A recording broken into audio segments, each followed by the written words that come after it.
everyone, let's talk about how scammers and hackers try to trick you.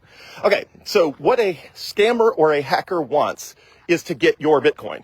Obviously, that's what they want, just like every robber, burglar, or a thief wants to get a hold of your money or your valuables. So scammers and hackers, in this context, want your Bitcoin. So the problem is they can't get it without your help. Normally, they just can't get your Bitcoin because they need passwords. They need two-factor authentication codes that will be sent to your phone. They need two-factor authentication codes that are in Google Authenticator or something like that. So the hacker or the scammer, they want your Bitcoin, but they need your help. They need to scam you in order to get that Bitcoin. So what do? Okay, so typically they will call you. Sometimes they will text you or, send a message on WhatsApp or, Facebook Messenger. But typically they will call you. The reason they call you is they need you to be knocked off balance, mentally, and they need to control the conversation and they need to control your attention span. So they prefer to use the phone because it eats up your attention. And if they send you a message, then they risk you showing that message to someone else and saying, hey, does this look legit? And the person's going to say no. But if they have you live on the phone, your ability to relay that the conversation doesn't seem right to other people is much more limited. So they prefer to do it by phone.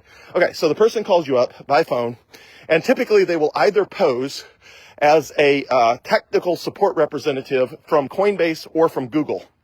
Here's why they choose those. In the case of email, Google is the largest provider.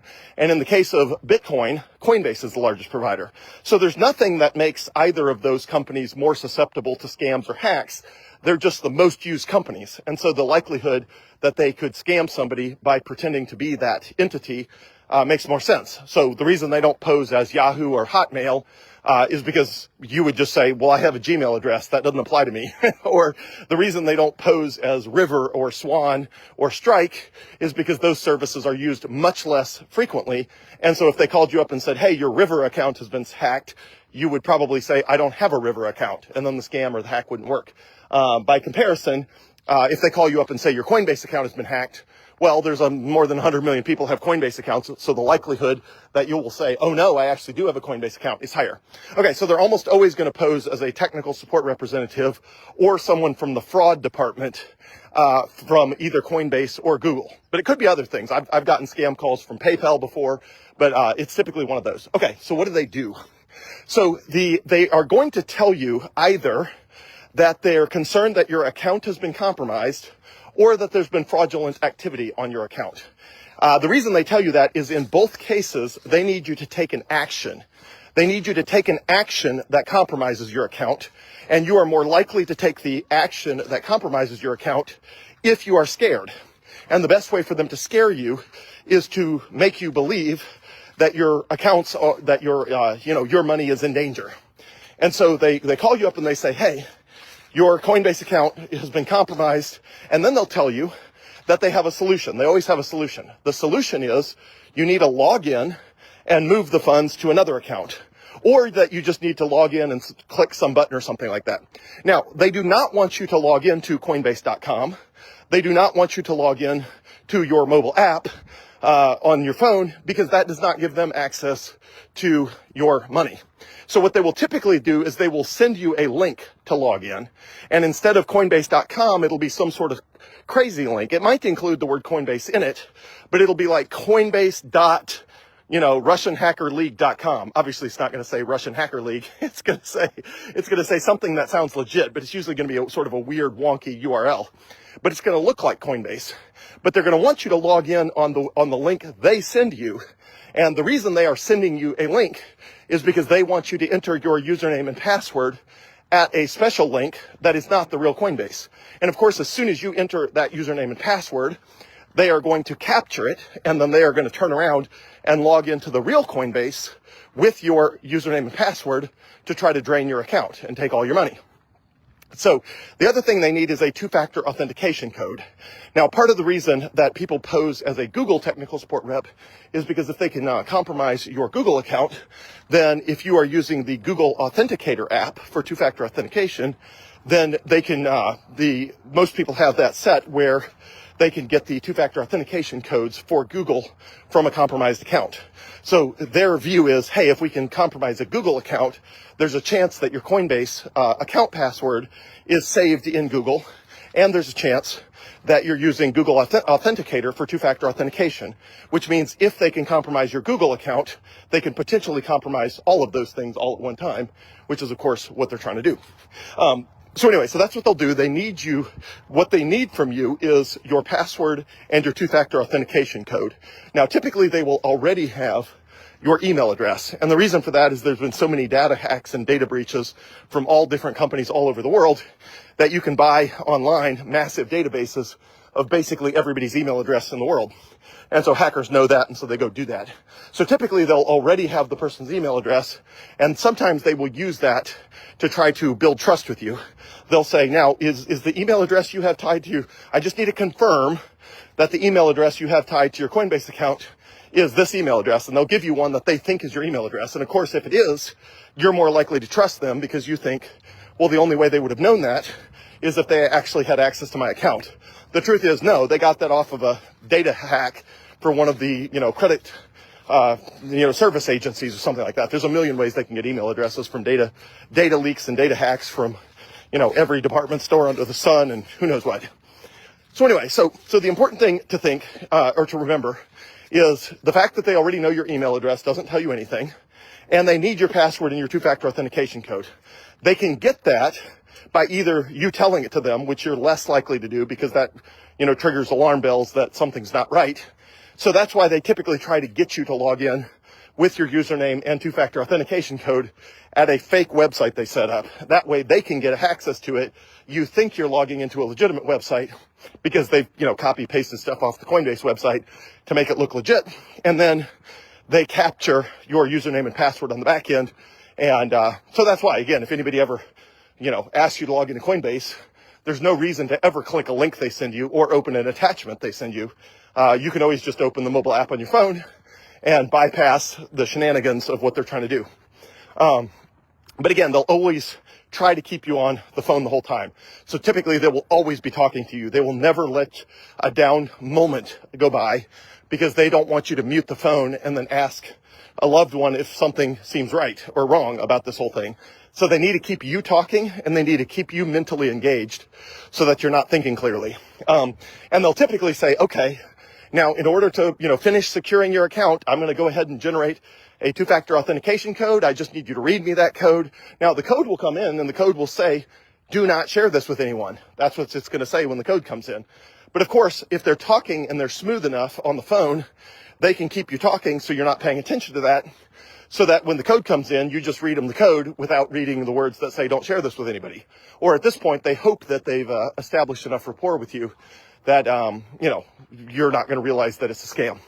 So anyway, that is how they work. I will cover a few more things in just a minute, but give me 1 second here to get past another person out walking. Good evening. Good.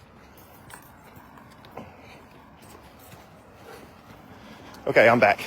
So anyway, so the important thing is, remember, be very suspicious if anybody calls you. There's no reason any of these companies are going to call you out of the blue. Second, don't ever click any links they send you because there's no reason for you to click links they send you or to enter your password at any link they send you. That is dangerous. Third, almost never, even if the caller ID, and the caller ID of scammers I've gotten, the only ones I've had them where they've spoofed the name is Wells Fargo. So I have gotten calls that said they were from Wells Fargo that were obviously scams.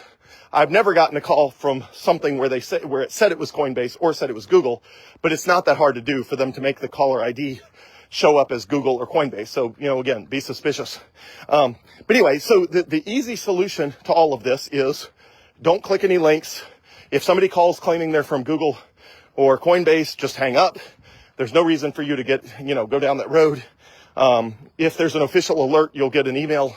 And if you get an email, you can verify. I've shown before how you can verify whether the links are legitimate, and you should not be clicking any links in any emails anyway, regardless of who they say they're from. And if you're ever not sure, you can always forward the email to me, Joel@joelbaumgar.com. That's Joel@JoelBomgar.com.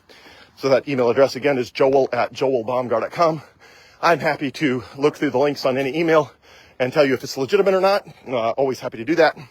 And lastly, I'll say the easy solution to all of this is get yourself a BitKey.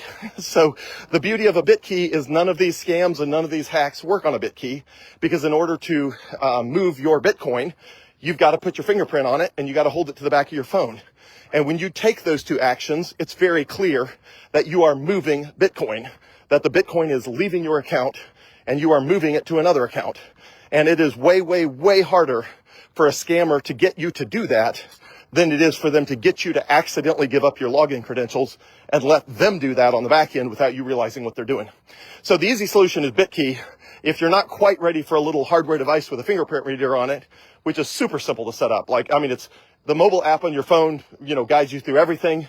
And literally the only thing this little BitKey device does is it has a secret key on it, and it's got a fingerprint reader on it. But if you're not ready for that, that's why the video I recorded immediately prior to this one recommended the Coinbase Vault feature. Because on the Coinbase Vault feature, if a hacker or a scammer somehow gets access to your account, then Coinbase is going to start emailing you saying, hey, I just want to make sure you are trying to move money, Bitcoin, from your vault to your main account. And you're going to think, wait a second, I didn't do that. And you just click a button that cancels it.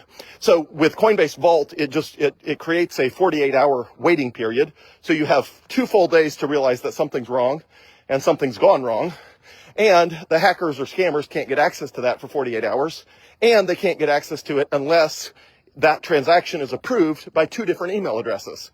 And it's nearly impossible to get them to do that, because now the scammer or the hacker has to talk you into approving that transaction to get the Bitcoin out of the vault. They have to get you to approve that on 2 different email addresses, and they have to wait 48 hours. And at any time in that 48 hours that you think, uh-oh, something's not right, I think I got scammed, you just go cancel it, and they don't get the Bitcoin. So the hacker or a scammer's worst nightmare is BitKey. BitKey is their worst nightmare because it creates the least probability they will ever get their hands on your Bitcoin. The second best option, if you're not quite ready for BitKey, is Coinbase Vault. Just move between 70% and 90% of your Bitcoin over to Coinbase Vault. Just remember that any Bitcoin that you're planning to use with a Coinbase debit card has to be in your primary balance. You can't use the debit card with funds that are in the vault because there's a 48-hour waiting period. And obviously you can't spend money that has a 48-hour waiting period without waiting 48 hours. That is how that works. So that's how scammers have onboarded to Bitcoin. To my knowledge, nobody that has onboarded to Bitcoin as a result of my efforts has fallen for any of that. And I just want to make sure that stays the case and that we don't lose it and that nobody loses so much as one tiny Satoshi. And the best way to do that is just to stay very vigilant, understand that there are hackers and scammers everywhere. And this video is a good way to spot them and understand how they operate and make sure you don't fall for it. So have a great night, everyone. Thanks.